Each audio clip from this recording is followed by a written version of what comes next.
Why is Israel important? And to who? The Zionist will claim it is biblical.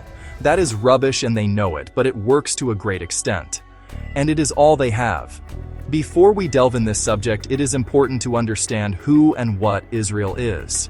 According to the Hebrew Bible, a united monarchy consisting of Israel and Judah existed as early as the 11th century BCE, under the reigns of Saul, David, and Solomon.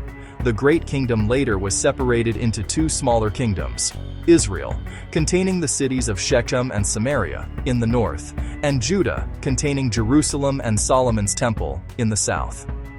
The historicity of the united monarchy is debated, as there are no archaeological remains of it that are accepted as consensus.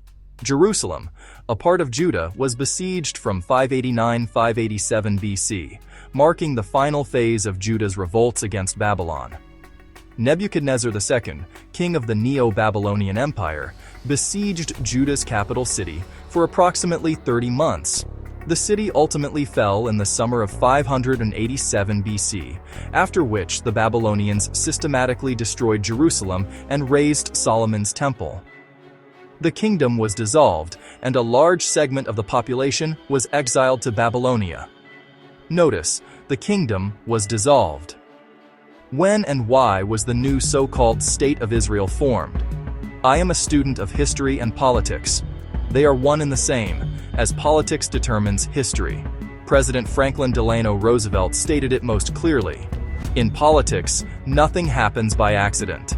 If it happens, you can bet it was planned that way.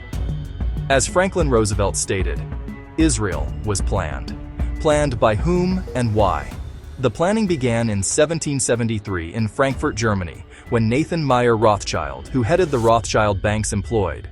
In 1770, Jewish-born Adam Weishaupt, an apostate Jesuit-trained professor of canon law, to revise and modernize Illuminism, the worship of Satan, with the objective of world domination and the imposition of the Luciferian ideology.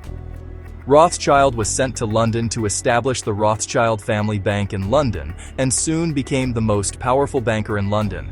Rothschild became director of the Bank of England. World Wars I and II gave the Rothschilds wealth and control beyond imagination. World War II demonstrated the world was now dependent on energy from oil. Oil in vast amounts was in the Middle East, of which England controlled most of the region. But that was a problem. England needed a vassal state to be its unsinkable aircraft carrier in the region, providing them the means to keep the region in chaos, not to allow Muslim unity. Rothschild came up with the solution for the Crown of England. He envisioned a tribal people who could be convinced it was their right and duty to return to Palestine, a region some of the Jews' ancestors came from. Money was put together, and Lord Balfour wrote his declaration creating in Palestine a place to be called Israel in 1948. Jews from Russia, Europe, and Asia were invited to be the returners and claim the land from the Palestinians. They were authorized to use whatever force necessary to take the land and build the State of Israel. Powerful people do whatever they deem is in their interests. Israel was then and is now a tool of the Crown of England. Does this creation of Israel by England give the Jews a God-given right to control Israel and the entire region? No. Not unless you define God as the Crown of England.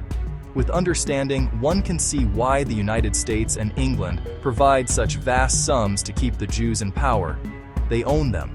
Israel is a tool of power. Most certainly not a godly power. God the Son, Jesus Christ, asks for peace. There has not been one day of peace in the Middle East since the day Israel was established. That was the plan. Out of chaos comes control.